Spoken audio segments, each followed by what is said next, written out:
तो स्वागत है दोस्तों आपका आज के 10 का दम में। और ये हमारी एक सीरीज़ है 10 मिनट में डेली 5 यूपीएससी के पीवाईक्यूज वेरियस एग्जाम में यूपीएससी के द्वारा पूछे गए क्वेश्चंस को हम यहाँ पे देखते हैं। तो ये कोर्स के ही लेक्चर है, हमारा एक पीवाईक्यू रिसर्च प्रोग्राम चलता है, ठीक है। आप जाकर के चेक कर सकते हैं www.civilspot.in, जिसमें हम बहुत कॉम्प्रिहेंसिवली, ठीक है, टॉपिक वाइज सब्जेक्ट वाइज सारे यूपीएससी के पीवाईक्यूज को एनालाइज करते हैं, प्रैक्टिस करते हैं साथ में, ठीक है।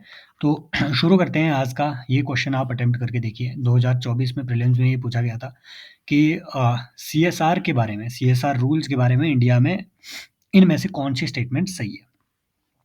CSR rules specify that expenditures that benefit the company directly or its employees will not be considered as CSR activities. दूसरा कि CSR rules do not specify minimum spending CSR activities. इस क्वेश्चन को अटेम्प्ट करने के लिए I don't think कि आपको बहुत ज़्यादा कोई हैवी नॉलेज की ज़रूरत है, ठीक है। सीएसआर का बेसिक भी अगर आप जानते हैं तो इस स्टेटमेंट को तो आप एलिमिनेट कर ही दोगे। क्यों? क्योंकि आप अभी तक इतने साल में जो यूपीएससी की तैयारी कर रहे हैं, आपको मालूम है कि ये जो सीएसआर है, जो कि कंपनीज एक्ट 2013 के अंडर जो सीएसआर का प्रोविजन किया गया है, तो भाई साहब ये सीएसआर में आपको 2% ऑफ द नेट प्रॉफिट्स, ठीक है, इन प्रीवियस 3 ईयर्स, ठीक है, वो आपको, ठीक है, वो आपको इन्वेस्ट करना पड़ता है किसी भी सोशल रिस्पॉन्सिबिलिटी वाले काम में। किन किन कंपनियों को, जिनका, ठीक है, जिनका टर्नओवर, एनुअल टर्नओवर पिछले 3 साल में 1000 करोड़, ठीक है, से ज़्यादा का रहा हो, ठीक है, नंबर 1। या फिर नंबर 2, जिन कंपनियों की जो वैल्यूएशन है वो 500 करोड़ से ज़्यादा की रही हो। या फिर नंबर 3, जिन कंपनियों का नेट प्रॉफिट, ठीक है, वो 5 करोड़ से ज़्यादा का रहा हो। इन सारी कंपनियों को अपना 2% ऑफ जो इनका नेट प्रॉफिट रहता है वो सीएसआर एक्टिविटी में डालना पड़ता है। तो there is a minimum spending limit, तो ये स्टेटमेंट तो गई आपकी। पहली स्टेटमेंट देखो कि CSR rules specify the expenditures that benefit the company directly और इट्स एम्प्लॉयज। ये बात तो बिल्कुल है ना, ये लॉजिकली भी ये बात आप यहाँ पे जस्टिफाई कर सकते हैं कि हाँ भाई सीएसआर रूल ऐसा तो होगा ही, अदरवाइज क्या करेगी कंपनी, अपनी एम्प्लॉयज पे जो खर्चा कर देगी, एम्प्लॉयज को बोलेगी कि ठीक है यार, हम तुम्हें 50-50 हज़ार रुपया सभी लोगों को हम दे रहे हैं, तुम्हारी बदले में हम सैलरी काटे जा रहे हैं। समझ रहे हो ना बात को। अपने ही एम्प्लॉय पे अगर इनको अलाउ कर दिया कि हाँ सीएसआर की तुम्हारी जो लायबिलिटी है वो अपने एम्प्लॉयज़ पे आप खर्चा कर सकते हो, तो ये फिर अपने ही फ़ायदे के लिए उसका यूज़ होगा, सोशल, है ना, बेनिफिट के लिए कहाँ ये यूज़ हुआ। तो करेक्ट स्टेटमेंट पूछी थी, one only is the correct statement, right. 1 minute, specify that will not B, हाँ, तो ये बात एकदम सही है, ठीक है, वन ओनली। अब देखिए इंडिया में जो सीएसआर है, नंबर 1, आपसे पहली स्टेटमेंट यहाँ से ये पूछ सकते हैं कि क्या ये एक स्टैट्यूटरी प्रोविजन है। Yes, it is a statutory provision, section 135, जो आपको याद नहीं रखना है, ठीक है। दूसरी बात, इसको इंडिया में इम्प्लीमेंट करने की जिम्मेदारी कौन सी मिनिस्ट्री को है, तो मिनिस्ट्री ऑफ कॉर्पोरेट अफेयर्स।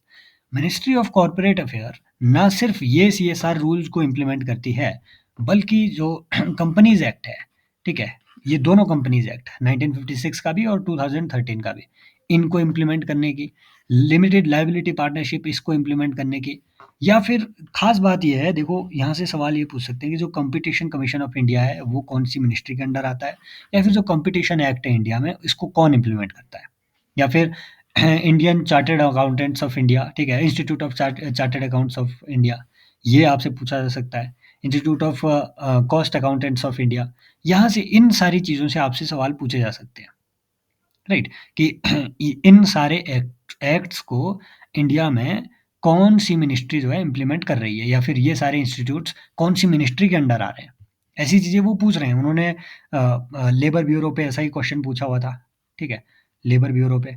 तो सवाल ये था 2022 का कि इनमें से कौन सी वो ऑर्गेनाइजेशन है जो कि जो लेबर के डेटा को इंडिया में कलेक्ट करती है, लेबर ब्यूरो। ऐसे ही इन्होंने एक 2021 में इन्होंने ऐसा सवाल पूछ लिया था कि इंडिया में जो आपका राइट, जो फॉरेस्ट राइट एक्ट है, इसको कौन सी मिनिस्ट्री, ये आप मुझे कमेंट सेक्शन में बताएंगे। फॉरेस्ट राइट एक्ट को इंडिया में फॉरेस्ट राइट एक्ट 2006, इसको कौन सी मिनिस्ट्री इंडिया में लागू करती है। दूसरी बात, सीएसआर स्पेंडिंग के trend, it is very important. क्यों? क्योंकि भैया जो इंडिया में मेजर सीएसआर इन्वेस्टमेंट हो रही है वो सिर्फ 3 स्टेट्स में हो रही है, महाराष्ट्र, गुजरात और कर्नाटका। वो इसलिए क्योंकि इंडस्ट्रियल हब जो है ये 3 स्टेट मेनली है। तो सबसे ज़्यादा जो सीएसआर है वो इस पर्टिकुलर, ये रिच एरिया भी है, और ऊपर से जो कॉर्पोरेट सोशल रिस्पॉन्सिबिलिटी का पैसा है वो भी यहीं जा रहा है। समझ रहे हो? तो एक तरीके से रीजनल डिस्पैरिटी आपको देखने को मिलेगी सीएसआर एक्टिविटी में, है ना? ये एक थोड़ा आइडिया, आपको ब्रीफ आइडिया इसमें रखना है। सीएसआर रूल्स के बारे में, ठीक है? नंबर 1, जो सीएसआर एक्सपेंडिचर होगा, ये सही से हो रहा है या नहीं हो रहा है, इसके लिए according to section 135 of companies act, एक 3 डायरेक्टर्स की एक कमेटी कंपनी को बनानी पड़ेगी, जो कि एलिजिबल कंपनी है जिसको सीएसआर एक्टिविटी में अपना जो है इन्वेस्टमेंट करना है। 3 डायरेक्टर्स की एक कमेटी होनी चाहिए, ठीक है? और इसमें मिनिमम 1 इंडिपेंडेंट डायरेक्टर होना चाहिए। वो कंपनी का अपना डायरेक्टर ना हो, इंडिपेंडेंट डायरेक्टर हो, ठीक है? इंडिपेंडेंट डायरेक्टर अलग से रहते हैं, नंबर 1। नंबर 2, भैया अगर कोई ठीक है, अगर कोई प्राइवेट कंपनी और कोई फॉरेन कंपनी है, ठीक है? तो खैर, ठीक है, इस प्रोविज़न को भूल जाओ, ये क्योंकि ये थोड़ा ज़्यादा कॉम्प्लेक्स हो गया, इन सारे बाकी प्रोविज़न्स को भूल जाओ। लेटेस्ट ये आपको ध्यान में रखना है कि भैया ये सारी कंपनियों के लिए मैंडेटरी नहीं है। यहाँ से वो अगला सवाल ये बना सकता है कि सीएसआर रूल्स के अकॉर्डिंग सारी कंपनियों को एक 3 मेंबर डायरेक्टर, ठीक है, ओह सॉरी, एक 3 मेंबर सीएसआर कमेटी बनाने की ज़रूरत है। No, this is not right. क्यों? क्योंकि अभी रिसेंटली अमेंडमेंट किया गया, और अमेंडमेंट में, ठीक है, ये बात ऐड की गई कि वो कंपनियां जिनकी सीएसआर का एक्सपेंडिचर 50 लाख से एक्सीड ना करे, मतलब 50 लाख से कम की जिन कंपनियों की सीएसआर लायबिलिटी हो, तो उनके लिए सीएसआर कमेटी अलग से कॉन्स्टिट्यूट करना जरूरी नहीं है ना? उनके जो बोर्ड ऑफ डायरेक्टर है वही ओवरसी कर सकते हैं इसको, सीएसआर की रिपोर्टिंग वगैरह, ऑडिटिंग वगैरह उन्हीं के अंडर की जा सकती है। समझ रहे हो? तो ये बातें, कुछ बातें आपको ध्यान में रखनी है। नेक्स्ट आते हैं कि अगला क्वेश्चन है कि if United States of America were to default on the debt, holders of US treasury bills will not be able to exercise their claims to receive payment. Okay, statement 2 है कि USA government debt is not backed by hard assets but only by the faith of the government. तो बताइए ये statements दोनों सही है कि नहीं है? पहली स्टेटमेंट कह रही है कि अगर यूएस की गवर्नमेंट ने खुद को डिफॉल्टर घोषित कर दिया, तो जो भी यूएस के बॉन्ड होल्डर है वो अपने क्लेम जो है, ठीक है, वो एक्सरसाइज नहीं कर पाएंगे, ठीक है?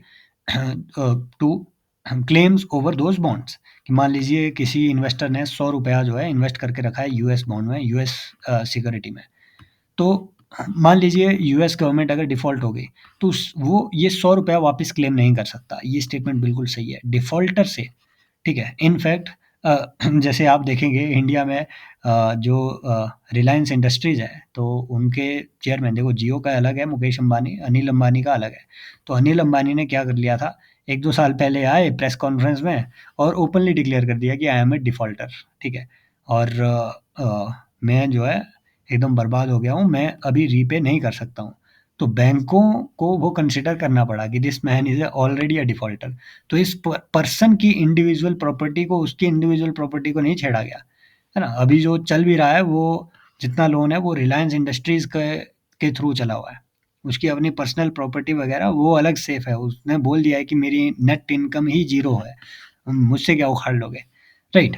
तो ये होता है इंडिविजुअल के केस में भी, कंट्री के केस में भी। दूसरा कि USA government that is not backed bye, ये बिल्कुल सही बात है, ठीक है? इनफैक्ट यूएस गवर्नमेंट के डेट में अगर आप उस तरीके से देखें, तो फॉर एग्जांपल आरबीआई ने अगर बैंक नोट भी इंडिया में इशू किया हुआ है, तो इट इज़ आरबीआई की लायबिलिटी। ये एक तरीके से डेट है आरबीआई पे, है ना?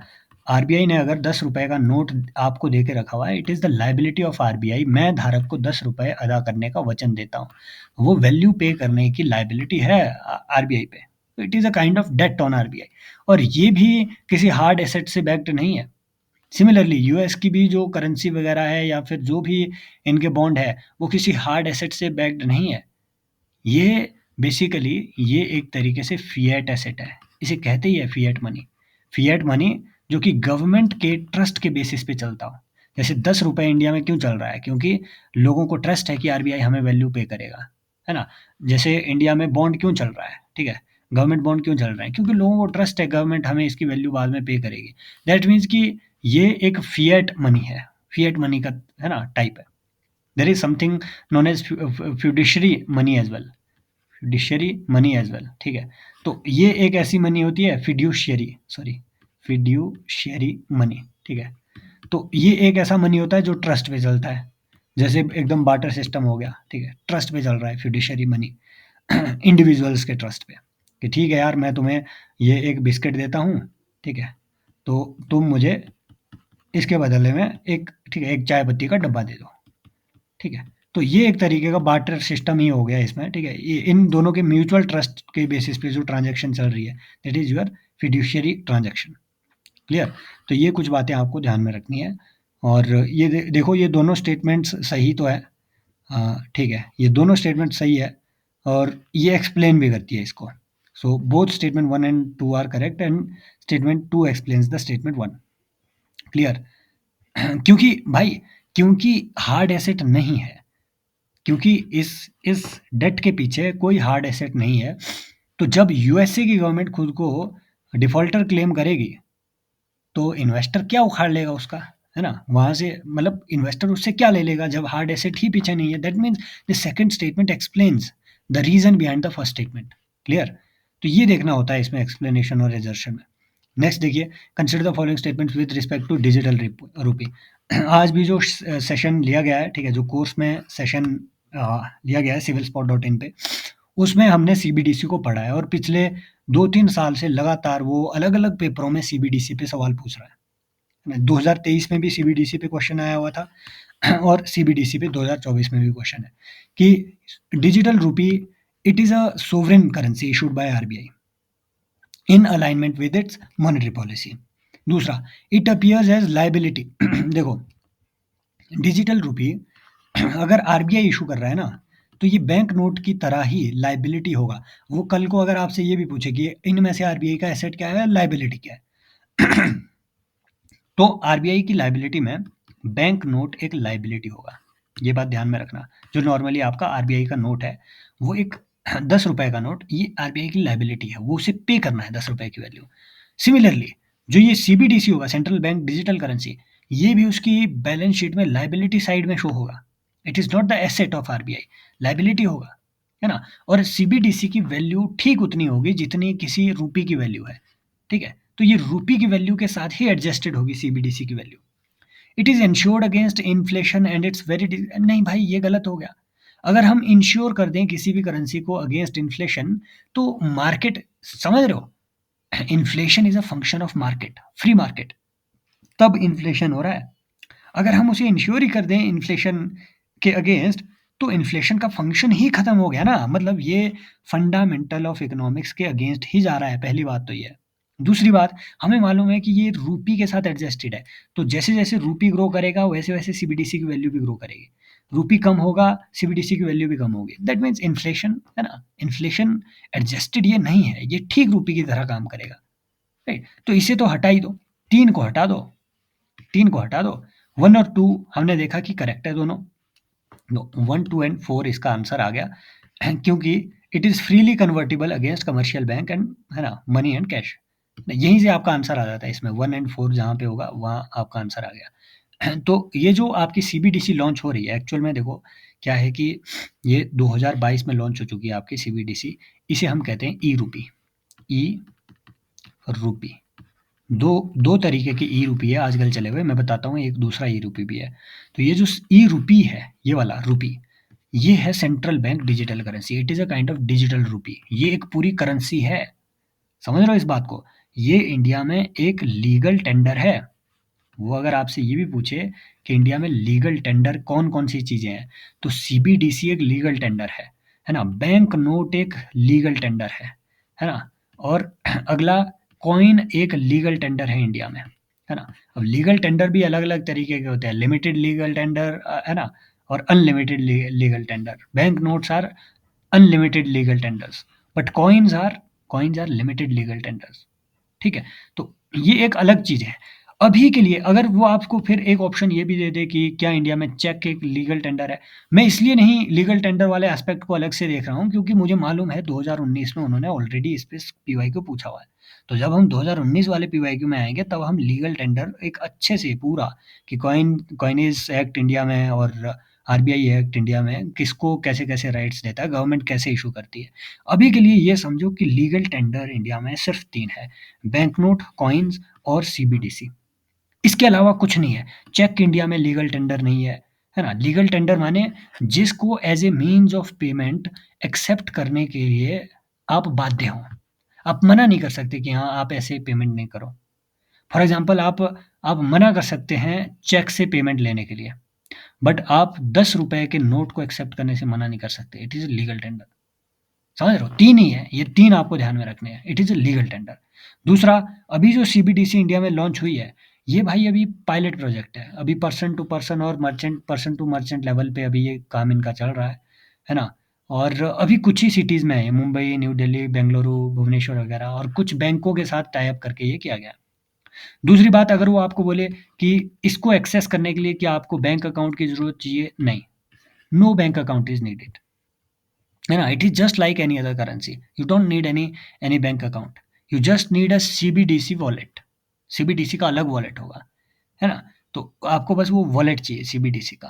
अब ये अब क्योंकि ये अभी पायलट प्रोजेक्ट है, तो ये एग्ज़ैक्टली कैसे काम कर रहा है इसके बारे में अभी उतनी इन्फॉर्मेशन अवेलेबल नहीं है। क्लियर? अभी ये एक्सपेरिमेंट चल रहा है।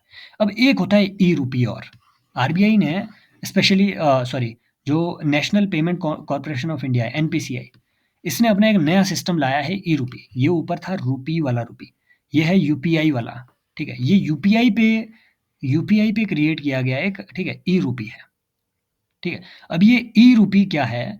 ये बेसिकली एक तरीके का जो आपने कभी अ, ये it is a kind of coupon. ठीक है? ई-रूपी। तो जैसे आपने वाउचर, ठीक है, ई वाउचर देखे होंगे, अमेज़न के वाउचर वगैरह, ये सेम है। ये एक एनपीसीआई का एक लीगल वाउचर है, जो कि person specific and purpose specific कामों के लिए, पर्पज स्पेसिफिक ट्रांजैक्शन के लिए, स्पेसिफिक ट्रांजैक्शन के लिए यूज किया जा सकता है। Person specific and purpose specific. Person specific यानी कि मान लो अगर ये ई वाउचर किसी एक पर्सन ए को दिया गया है तो वही इसको एक्सेस कर सकता है। पर्पस स्पेसिफिक माने अगर ये पर्सन ए को सिर्फ दारू खरीदने के लिए दिया गया है ना? मान लो दारू पे सब्सिडी देनी हो, तो वो सिर्फ दारू ही खरीदेगा इससे, कोई और दूसरा काम नहीं कर सकता, वो आटा चावल नहीं खरीद सकता। समझ रहे हो? अब ये लाने की जरूरत क्यों पड़ी? ये डायरेक्ट बेनिफिट ट्रांसफर जो इंडिया में आज के दौर में हो रहा है, इसकी एक बड़ी इशू ये भी है कि फॉर एग्जांपल जैसे उज्ज्वला योजना में, है ना? मान लो उज्ज्वला योजना में महिलाओं को सब्सिडी मिल रही है, सिलेंडर्स में सब्सिडी मिल रही है। सब्सिडी वो मिल तो रही है, लेकिन फिर वो बैंकों से वो पैसा निकाल के अपने हस्बैंड को देते हैं, वो उसका दारू पी जाते हैं, है ना? इसी को रोकने के लिए गवर्नमेंट ने क्या बोला कि हम जो है डीबीटी के लिए फॉर एग्जांपल हम एक इस तरीके का क्यूआर कोड वगैरह बनाएँगे, ठीक है? एक वाउचर बनाएँगे जो पर्पस स्पेसिफिक होगा। आप सिर्फ उसी के लिए उसका यूज़ कर सकते हैं, and you don't need to have a bank account for that, no. ये एसएमएस के थ्रू, क्यूआर कोड के थ्रू वगैरह आप जो है एक्सेस कर सकते हैं, ठीक है? तो ये कुछ आपको जो है बात ध्यान में रखनी है। दूसरा कि इसको जो ट्रांज़ैक्शन प्रोसेस है और जो बेनिफिशियरी की आइडेंटिटी है, वो कंप्लीटली ये कॉन्फिडेंशियल रखी जाएगी, राइट? तो ये कुछ बातें आपको ध्यान में रखनी है। अभी क्योंकि ये वीडियो काफ़ी लंबी हो गई है, ठीक है? ये क्वेश्चन आप करके देखिए, इस है ना? इस क्वेश्चन को आप देखिए, है ना? और इसका आंसर आप मुझे कमेंट सेक्शन में बताएँगे। पॉज़ कीजिए, आंसर आप कमेंट सेक्शन में बताएँगे और आप मुझे बताएँगे ऑन लेंडिंग क्या होता है? को-ओरिजिनेशन ऑफ लोन, को-ओरिजिनेशन ऑफ लोन ये क्या होता है? ठीक है? ऑन लेंडिंग क्या होता है? और कंपोजिट लेंडिंग क्या होता है? कंपोजिट लेंडिंग, ये आप मुझे कमेंट सेक्शन में बताएँगे। क्लियर? तो जो नए लर्नर हैं, आप जो है जॉइन कर सकते हैं इस कोर्स को, ठीक है? और ये कोर्स, हाँ, ₹3000, तो आपको ₹3000 में एक्सेसिबल है, ठीक है? आप ये जॉइन कर सकते हैं और एनरोल करने के लिए www.civilspot.in आपको इसमें लॉगिन करना है और इन दोनों में से कोई भी कोर्स आप या दोनों कोर्स आप जॉइन कर सकते हैं, ठीक है? मेरा पढ़ाना अगर आपको समझ में आता है, तो thank you so much, keep giving your feedback. और ये कोर्स आपको जॉइन करना ही चाहिए वैसे। क्यों? क्योंकि ये बनाया ही इस तरीके से गया है कि आप जो है टॉपिक वाइज फॉर एग्जांपल जैसे यहाँ आप देखेंगे बुद्धिज़्म, तो बुद्धिज़्म पे जितनी भी पीवाईक्यू यूपीएससी ने पूछे हुए हैं, इन 3 चैप्टर्स में बुद्धिज़्म और जैनिज़्म को पूरा कवर किया गया है। आपको इसके अलावा और कुछ नहीं पढ़ना है, समझ रहे हो? तो इस इस तरीके से ये पूरा कोर्स बनाया गया है, एकदम रिवीजन ओरिएंटेड मॉड्यूल है, आप जॉइन कर सकते हैं। Thank you so much, take care, bye bye, as always love you all.